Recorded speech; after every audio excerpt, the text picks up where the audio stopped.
Deixa eu ver isso aí, querido.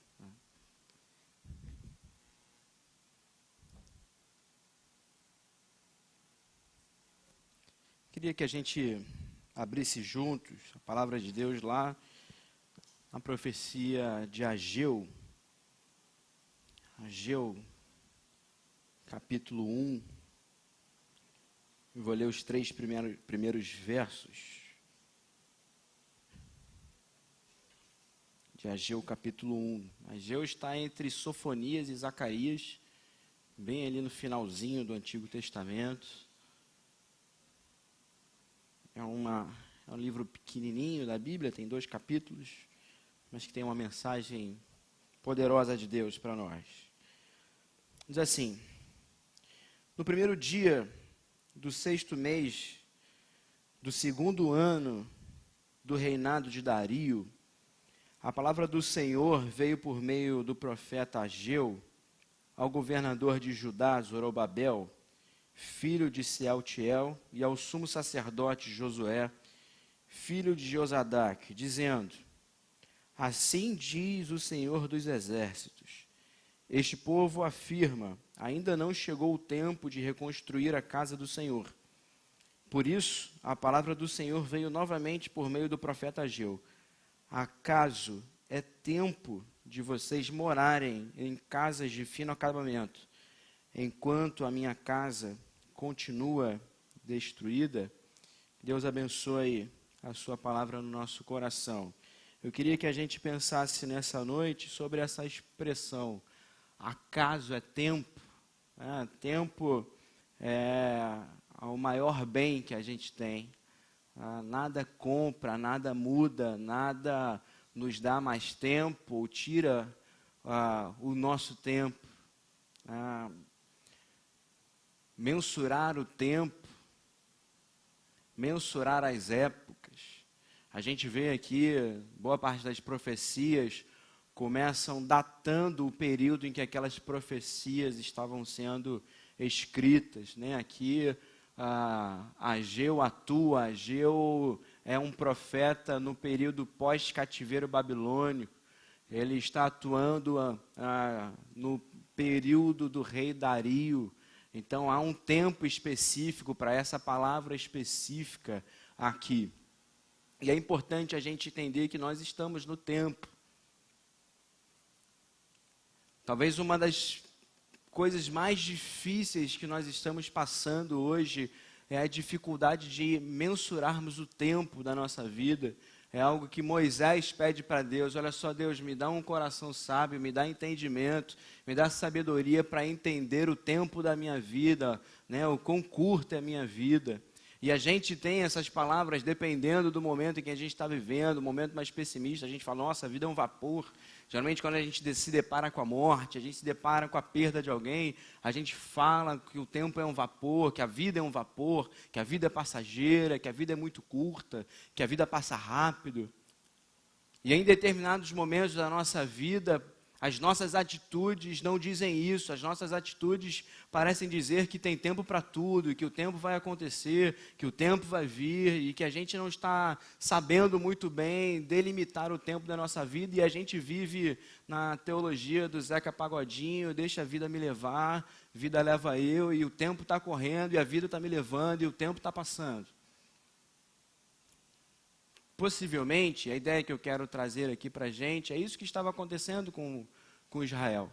Israel vem de uma sucessão de fracassos, uma sucessão de quedas, com histórias maravilhosas da intervenção de Deus.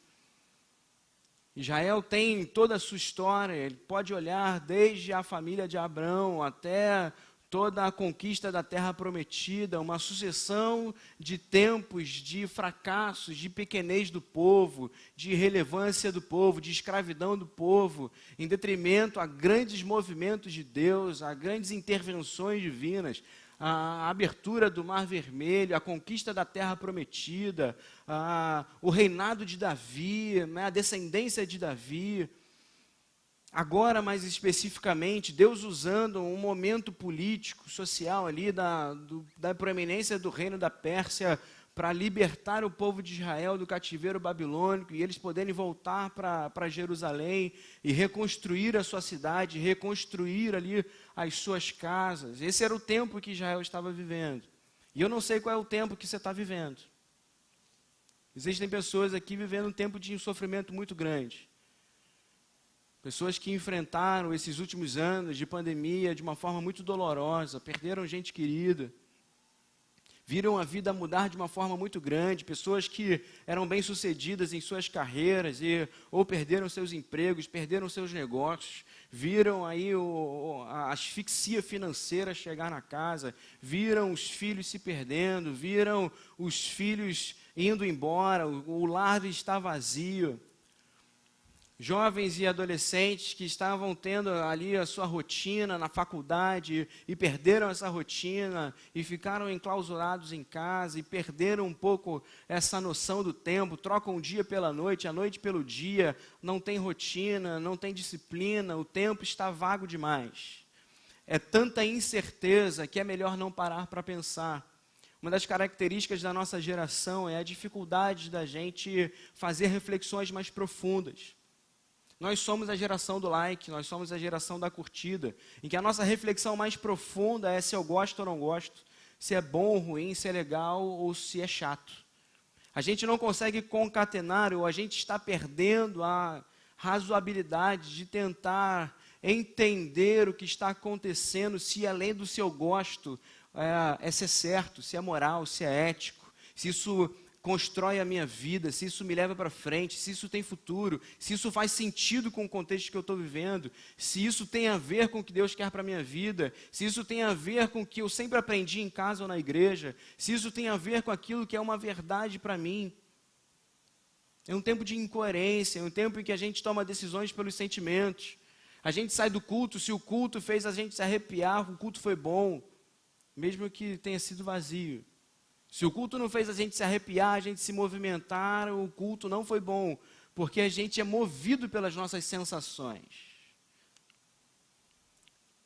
Algumas pessoas dizem que a religião faz uma castração dos desejos. É o que está aí como ideologia. A religião castra os desejos. As pessoas precisam ser livres para desejar, livres para colocar os seus sentidos e os seus sentimentos para fora. Esse é um tempo de exacerbação, né? Um tempo hedonista, um tempo da gente sentir prazer. Mas eu digo que essa cultura tem feito uma castração da nossa cabeça. Essa cultura da virtualidade, de tudo muito rápido, tudo muito fácil. Essa cultura do espera que o delivery vai chegar, eu não preciso lutar pela minha comida. Espero que alguém vai me entregar, alguém vai fazer por mim o que eu deveria estar fazendo. Está fazendo com que a gente pare de pensar. Então, meu primeiro convite para você é que a gente pare esse tempo para pensar. A gente tem uma dificuldade grande, isso para todo mundo, tá? Para novo e para mais jovem há mais tempo. A gente está tão acostumado com a tela que a gente está com dificuldade de parar para se conectar com quem está falando. De parar para tentar pensar e racionalizar que tem alguém falando comigo, de que existe algo que está sendo ensinado. Então eu queria que você se esforçasse ao máximo para se conectar, para parar a sua mente, né, para estabelecer aí um processo de diálogo entre aquilo que Deus quer falar com você e aquilo que você está pensando e recebendo no seu coração. É isso que o profeta Ageu está fazendo nesse tempo. O povo de Israel tinha sido liberto do cativeiro babilônico, tinha voltado para sua terra, e no meio ali dos movimentos de reconstrução da cidade, algumas pessoas, alguns povos ao redor, principalmente os samaritanos, tentam se misturar na obra, mas tinha sido decretado pelo rei Ciro de que somente os judeus participariam daquela reconstrução, e pelos próprios judeus de que somente o povo de Israel faria parte daquele momento de reconstrução. Os samaritanos não gostam disso, não gostam de que não podem colocar a mão naquela obra, não podem controlar o que estava acontecendo, e começam a fazer movimentos para impedir que a reconstrução de Jerusalém acontecesse. Aqui, o profeta Ageu está atuando mais ou menos 15, 16 anos após a interrupção da reconstrução de Jerusalém. Então, o povo tinha sido liberto do cativeiro babilônico, estava vivendo em Jerusalém já. Havia 15 anos que todo o movimento de reconstrução da cidade, todo o movimento de reconstrução ali do sagrado, do templo, né, dos altares, já havia sido parado. E Deus chama o profeta Ageu a falar, olha só, esse tempo é um tempo para a gente retomar essa reconstrução. E aí eu queria que a gente pensasse em 3 motivos pelos quais Israel ainda não tinha recomeçado. Então nós estamos lendo o início da profecia, Ageu está anunciando que é o tempo de reconstruir, existe uma vontade de Deus para que o povo não tenha medo do contexto, não tenha medo dos povos, não tenha medo da situação socioeconômica e política, não volte a sua cabeça para o passado, pelas dores que já sofreu, pelas frustrações das suas guerras perdidas, não volte a sua cabeça para aquelas circunstâncias que temiam, aquela frustração de já ter vivido algo muito bom e estar vivendo algo muito ruim, temer começar mais um esforço e esse esforço dar em nada, desse esforço não vir os resultados que se esperam. Eu queria que a gente pensasse em 3 motivos por que esse povo estava parado e talvez 3 motivos pelos quais você possa estar perdendo tempo na sua vida. Ou você possa estar investindo a sua vida em coisas que não dão em nada, esperando a vida dar certo, esperando a vida te levar e não aproveitando o tempo que você tem. O primeiro motivo, acredito, que tenha levado o povo de Israel a parar, a não se animar, a não se reanimar, a reconstruir o templo, foram as próprias dificuldades, esse histórico de dificuldades, esse contexto de dificuldade. Todo mundo sabe aqui, e se você já passou por isso, como é difícil você experimentar uma situação, vou falar aqui em termos financeiros, de um alívio financeiro, de uma situação financeira confortável, e depois de você perder isso. É muito mais fácil a gente se acostumar, enquanto tínhamos pouco e conseguimos construir coisas para termos mais, é muito mais fácil a gente fazer esse movimento para cima do que um movimento para baixo. É muito difícil a gente olhar para as nossas economias, ter feito os cálculos dos nossos compromissos, ganhando 2x, e depois ter que olhar para as nossas economias e para os nossos compromissos, para as coisas que nós decidimos que fariam parte do nosso padrão de vida, e termos que decidir com x. É muito difícil recuar, é muito difícil fazer esse movimento. Em tudo na vida, é muito difícil, imagino, estar pleno de saúde, poder desenvolver a sua vida normalmente e de repente cair adoecido, ter algum problema de saúde que o impeça de se locomover, que o impeça de exercer a sua profissão, que o impeça de fazer as coisas que você está acostumado com a sua família. Era isso que parava Israel.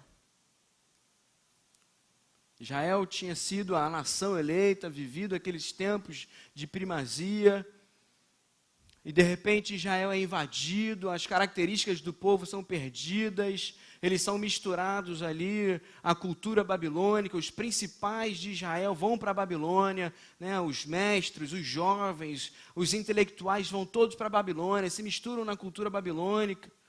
E o povo perde esse vigor, o povo perde esse momento, o povo perde essa característica de influência mundial. E eles têm que voltar para ali.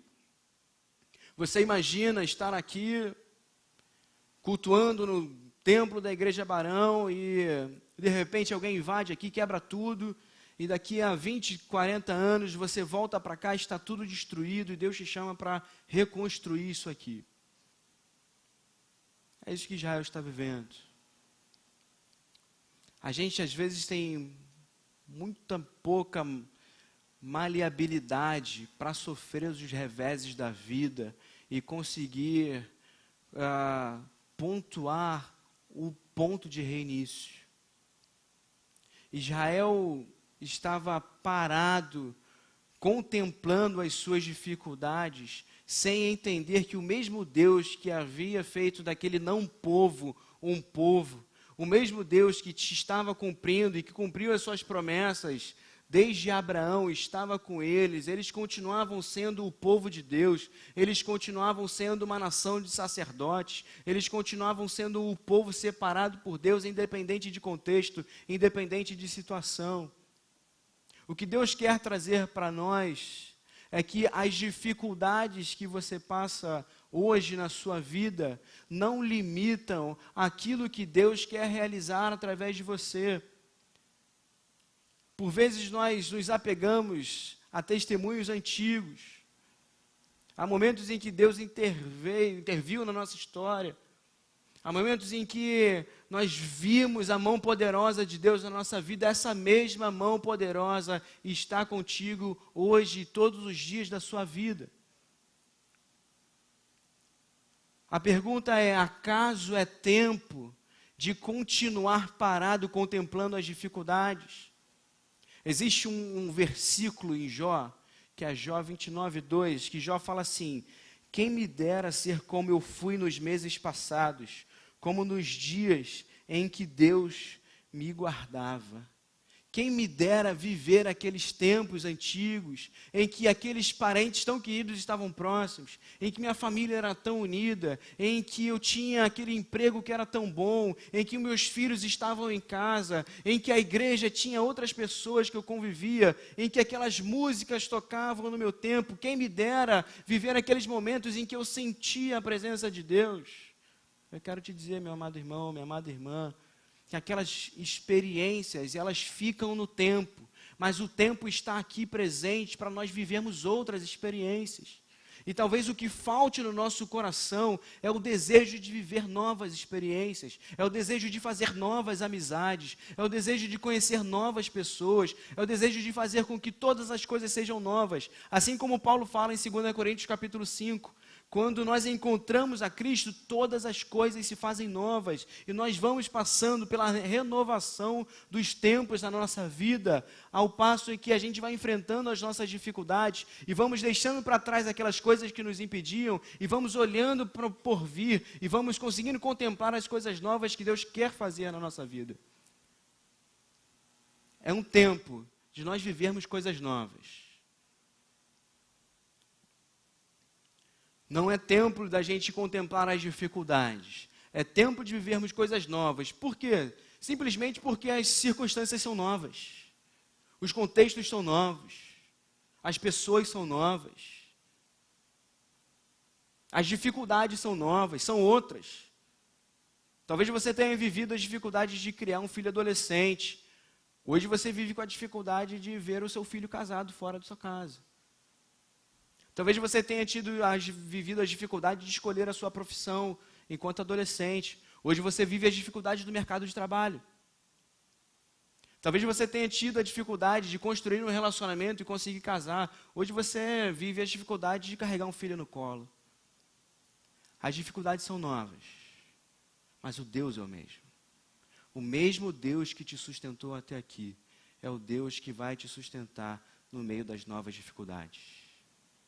Ageu está anunciando isso para o povo de Israel. Vocês podem voltar na reconstrução do templo, porque o mesmo Deus que os libertou do Egito, o mesmo Deus que os libertou da Babilônia, é o Deus que está com vocês em Jerusalém nessa reconstrução. Mas se as dificuldades podem ser, se as frustrações podem ser um motivo da gente perder tempo, existe uma segunda coisa que o profeta Ageu revela aqui. A nossa vaidade. A nossa vaidade pode ser um motivo para a gente perder tempo. Porque Ageu fala assim: acaso é tempo de vocês morarem em casas de fino acabamento, enquanto o templo do Deus de Israel está destruído? Existia uma desculpa quase espiritual aqui. Eles tinham passado por esse enfrentamento de uma oposição à reconstrução por meio dos samaritanos, e eles estavam esperando assim como Deus já tinha feito algumas vezes no tempo dos juízes, assim como Deus fez algumas vezes com alguns reis de Judá, em Deus levantar um grande rei, ou Deus levantar um grande líder que viesse e mudasse todas as coisas. Israel estava esperando que isso viesse a partir da palavra de um homem de força, de um homem valente, que viesse e tomasse a rédea da construção, da reconstrução, e fosse ser o grande motivador. E enquanto esse grande rei não vem, a gente vai cuidar da nossa casa. A gente vai botar um split na sala, porque o verão faz calor no Rio de Janeiro. Eu não sei se faz calor em Jerusalém, porque eu nunca fui, mas um dia eu vou lá e vou falar para vocês. Mas aqui a gente precisa colocar um split na sala. Preciso botar um espelho na minha sala, botei um espelho na minha sala, gente, ficou lindo. Preciso pintar a parede de 2 cores, porque está na moda. Nós somos a geração que o grande objetivo para uma métrica de consumo é viver um prazer sexual, esperar o próximo final de semana e ter um iPhone. O auge para a gente é ter vaidade, supérfluo. A gente quer pensar na carreira que dá dinheiro. A gente não quer saber se é a carreira que a gente gosta, a gente não quer saber se a gente vai conseguir se desenvolver, a gente não quer saber se a carreira vai ser relevante para a nossa vida, a gente não quer saber se a gente vai conseguir construir, a gente quer saber se é o tempo ou se vai ser a faculdade, a carreira que vai me dar dinheiro para ter as coisas que todo mundo diz que eu tenho que ter. É um tempo em que a gente perde tempo, porque os nossos desejos são fúteis. É um tempo em que a gente deixa o tempo passar, porque as nossas prioridades são colocadas de escanteio por meio daquilo que as pessoas definem para a gente como urgente. Seu Instagram trabalha contra você. Ele vai querer te tornar um consumidor. Para você, mamãe, papai, vovó, para todo mundo. Você está lá no seu Facebook, você está rolando a tela, você falou ontem sobre uma cafeteira elétrica. Amanhã você vai estar rolando a tela, vai aparecer um monte de cafeteira elétrica na sua tela. Por quê? Não tem um espião na sua casa, o seu microfone está aberto, o seu celular está captando a sua voz, e eles estão sabendo o que você quer. É assim, não sei se você sabia, mas é assim. Se você ontem pesquisou no Google, ar-condicionado split, 9.000 BTUs, vai passar um mês, um monte de promoção de ar-condicionado na sua tela, porque o grande parâmetro desse tempo é te fazer consumir aquilo que eles querem te convencer que você tem que consumir. É por isso que eu queria, e fiz isso, na sexta-feira a gente foi para o Noites Serenas, com a juventude, para a gente ver o que é necessidade real. A necessidade de amor que aquelas pessoas têm. Não só de alimento, de agasalho, de comida, mas de afeto. Como aquelas pessoas que estão em situação de rua, em situação precária, querem alguém para conversar. E você está em casa, senta no seu sofá com o celular na mão e não consegue conversar com ninguém. E você não valoriza os afetos, as pessoas que estão do seu lado, em detrimento em passar tempo rolando a tela, sem conseguir desfrutar do tempo que você tem com as pessoas do seu lado. Tempo tem uma subjetividade. Uma coisa são 30 minutos de exercício físico, outra coisa são 30 minutos na praia pegando o sol. Eu gosto de exercício, não sei se você gosta. Uma coisa são 30 minutos para o banco fechar e a praça seca com o trânsito parado. Outra coisa são 30 minutos conversando com alguém que você gosta muito. Uma coisa é você tirar uma semana de férias, ir para o Caribe, curtir lá as praias. Outra coisa é você passar uma semana de cama no hospital. Nessa diferença de tempos, Nós somos chamados, e como o autor de Eclesiastes diz que há tempo para todas as coisas na vida, a entendermos que a vida está acontecendo, gente. Não perde a conexão de que a vida está acontecendo. Amanhã o seu trabalho é sua vida acontecendo. Se acordar de manhã cedo para trabalhar, a sua vida está acontecendo. Você não está perdendo tempo, você não está esperando o trabalho acabar para a vida começar. A vida está continuando amanhã. A vida está acontecendo agora, nesse momento em que você está aqui, parado me olhando, me ouvindo, refletindo às vezes em que você vai comer depois daqui, pensando que o Vasco ganhou ontem ou anteontem mais uma vez, pensando em qualquer outra coisa. Nesse momento, a sua vida está acontecendo. E a grande pergunta que Deus te faz é se você tem gasto mais tempo com as suas vaidades, com as suas peculiaridades, com os seus desejos, ou com aquilo que realmente faz sentido para a vida. Suas grandes frustrações, suas grandes decepções, a sua grande raiva da vida, a sua vontade de se rebelar, é pelo quê? É porque você não tem o carro do ano, é porque você não conseguiu colocar o ar-condicionado na sala, é porque existem pessoas que não estão aqui e não conhecem a verdade do Evangelho. É porque existem pessoas na Praça Seca que não estão ouvindo de Jesus.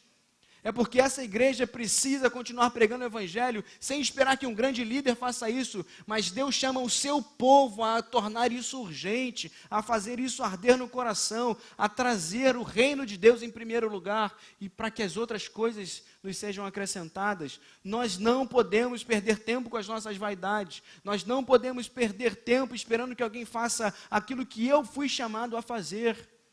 As pessoas que você se conecta, eu não me conecto.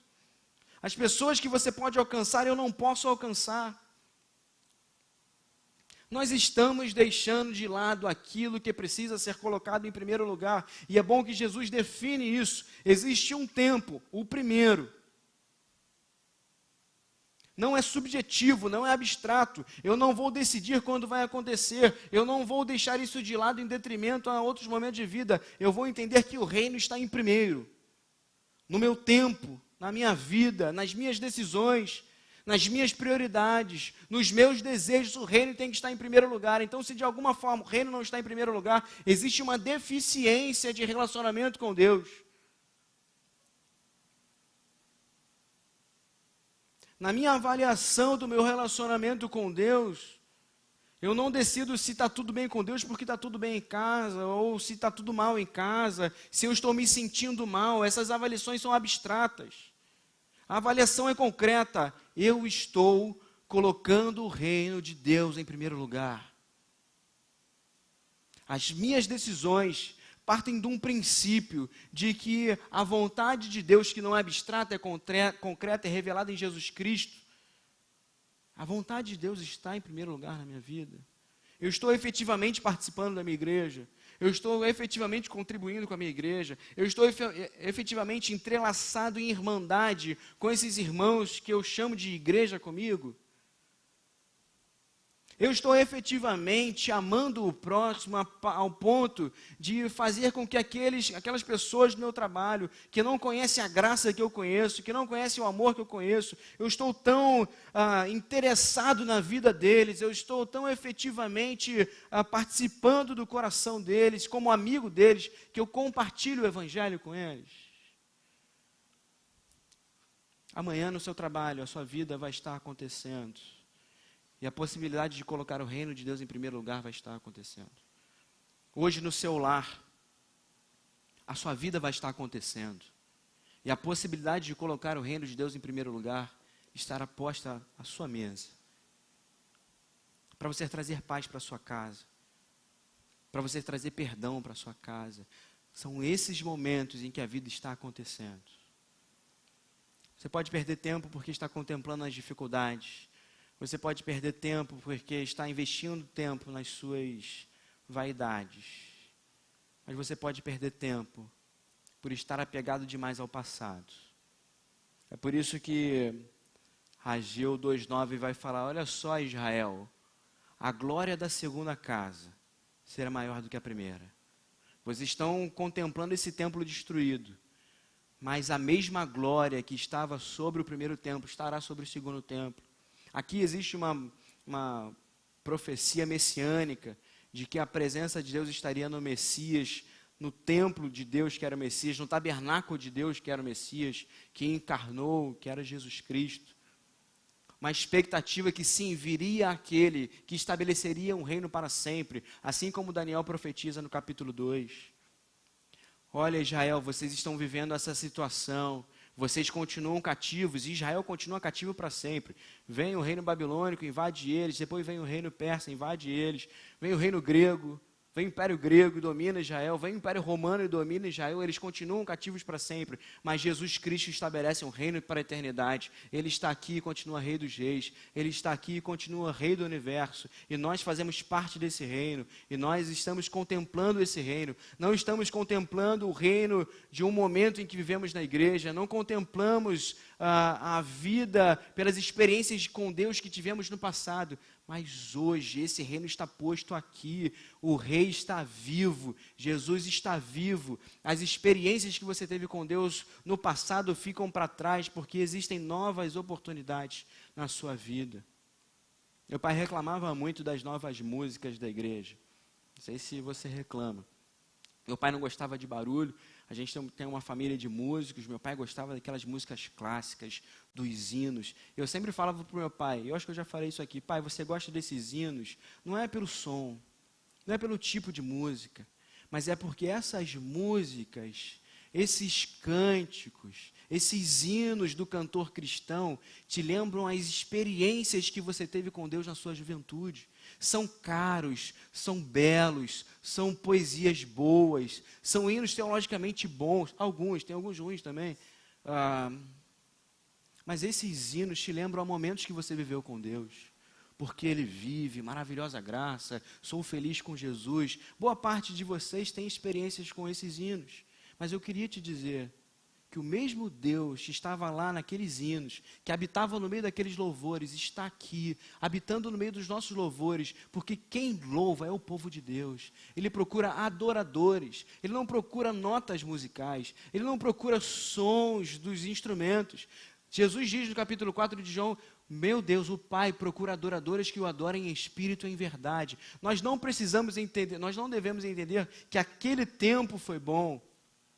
Aquelas experiências com a Igreja Barão ficaram lá no passado. Não, a Igreja Barão está posta aqui, porque nós estamos aqui como povo dele. Nós, nesse momento, nesse contexto, nesse tempo, precisamos viver a verdade do Evangelho. Precisamos viver a verdade de Deus como povo dele aqui.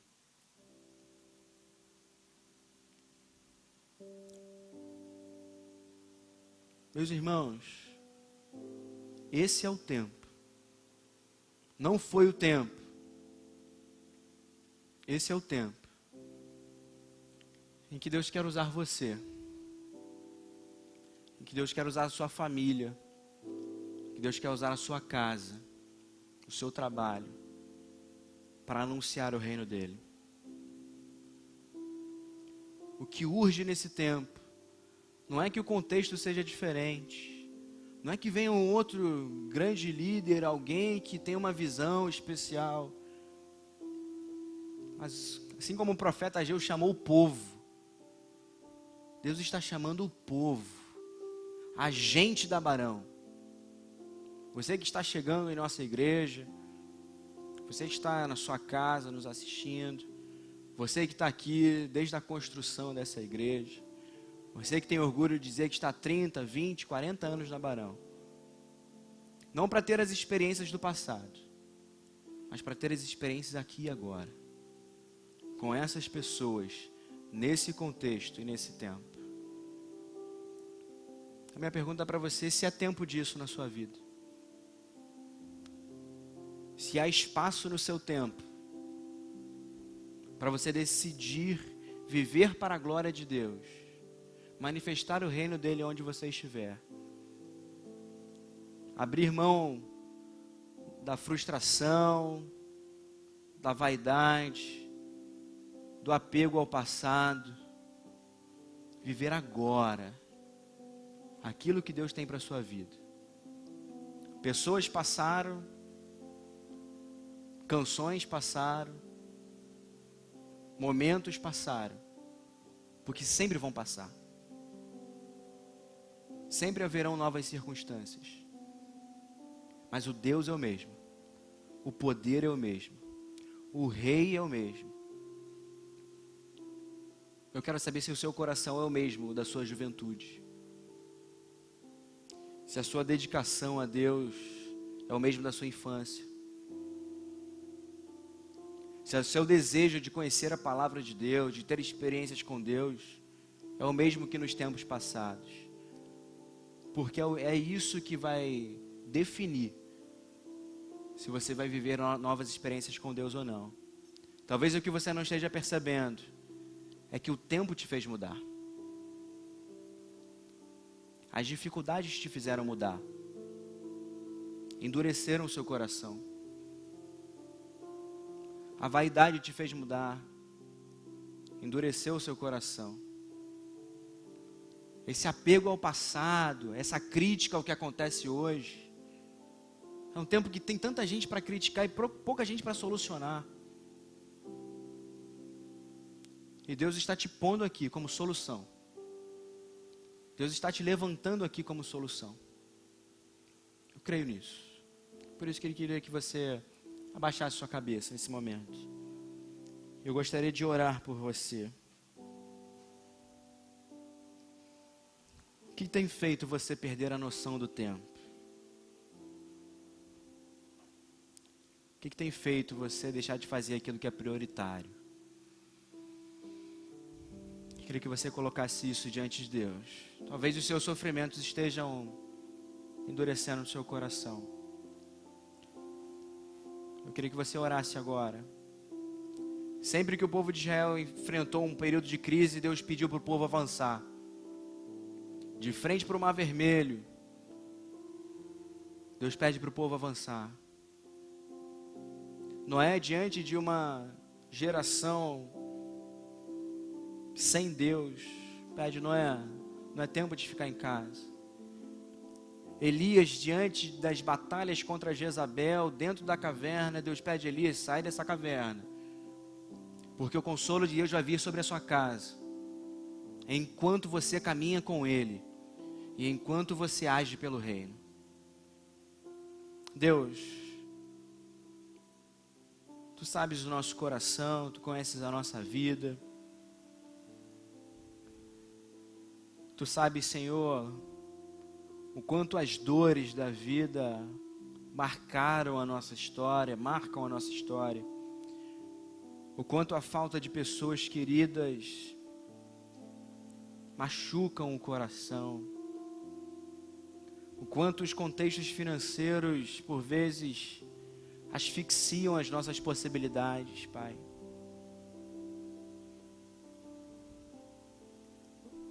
E nós, às vezes, tão preocupados com isso, trabalhamos tanto para reaver coisas, para reaver momentos que já passaram. Mas nós te pedimos, Pai, nessa noite, que Tu nos dê um novo tempo. Que Tu nos dê a capacidade de desfrutar de um novo tempo. Que Tu nos dê a capacidade de enfrentar os sofrimentos de hoje, as alegrias de hoje, as pessoas de hoje, os contextos que estamos vivendo particularmente, Pai. Nos dá a capacidade de enfrentar isso com o Teu poder. Não desejando uma experiência que tivemos antes, Pai, mas desejosos de receber o Deus vivo, receber a vida do Deus vivo, receber as novidades do Deus vivo, Pai. E que assim nós possamos ver novas pessoas somando a nossa vida.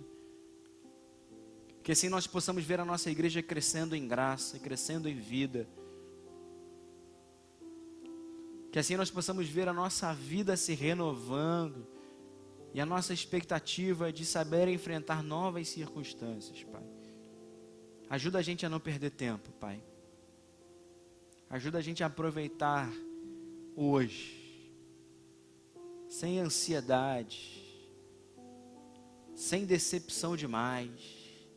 Sem lamentação, sem lamúria. Mas com expectativa de que as demais coisas nos serão acrescentadas.